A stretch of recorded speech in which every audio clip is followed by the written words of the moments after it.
Look at your hands right now. They look normal to you, ordinary, familiar. But the body you're living in tonight is already becoming obsolete. 90,000 years ago, a small band of humans crossed out of Africa. Their skulls were slightly heavier than yours. Their guts were longer. Their jaws could crack a bone your jaw couldn't touch. Evolution didn't stop when history started. It just got quieter. Your body is still changing. You just can't feel it happening the same way you can't feel the earth spinning under your feet. Here's the strange part. The forces shaping your great-grandchildren's bodies aren't the ones that shaped yours. For most of human history, the environment did the sculpting. Cold winters, scarce food, predators, disease. Now, something else is doing the sculpting. You are. Start with your jaw. It's already shrinking.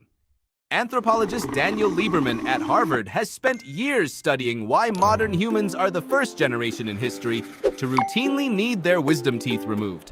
His answer isn't genetic. It's mechanical. Ancient humans chewed tough, fibrous food for hours a day, and that constant strain grew wide, strong jaws with room for every tooth. You eat food that's been cooked soft, blended, and processed before it reaches your mouth. Less chewing means less stimulus for bone growth. Less growth means a smaller jaw. Multiply that across a few more generations of soft food, and the human face keeps narrowing. Your great-grandchildren may be born with even less room in their mouths than you have right now. Now look up, not down. Your neck. Spend a minute imagining a teenager born in the year 2090. Their thumbs move fast across a screen. Their neck tilts forward, again and again, for hours every day, starting in early childhood. Researchers studying posture and skeletal adaptation have already documented small bony spurs forming at the base of the skull in young adults. A growth some scientists have linked to prolonged forward head tilt from phone use.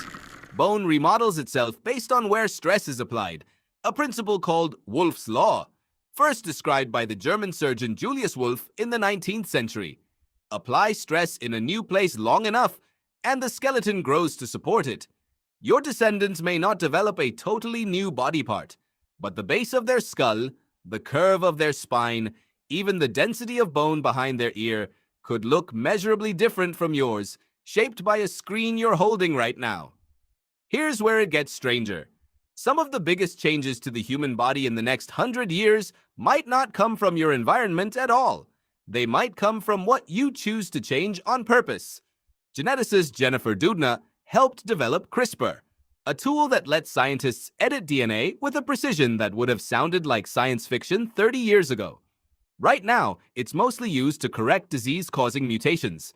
But the same tool that removes a harmful gene can, in theory, adjust a helpful one. Height, muscle density, disease resistance. The line between treating illness and engineering advantage is thinner than most people realize, and every generation moves it a little further. Then there's the machinery already living inside some human bodies today. Cochlear implants restore hearing using electronic signals instead of biological ones. Neural interfaces, still early and experimental, are being tested to let paralyzed patients control a cursor with thought alone. None of this is about robots replacing humans. It's about humans slowly blending with the tools they build. Your great-grandchildren might carry components in their bodies that aren't flesh at all, not because science fiction demanded it, but because a hip joint made of titanium simply outlasts one made of bone. Even your gut is changing. Biologist and microbiome researcher Rob Knight has spent his career mapping the trillions of bacteria living inside the human digestive system. His work shows that diet, birth method, and even how much time you spend outdoors reshape which microbial species live in your body and get passed down.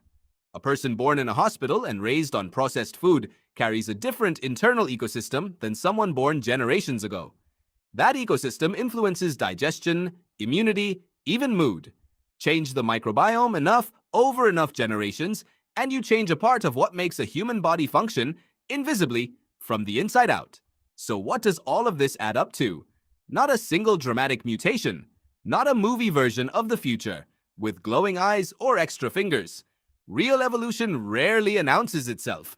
It just quietly rearranges the details.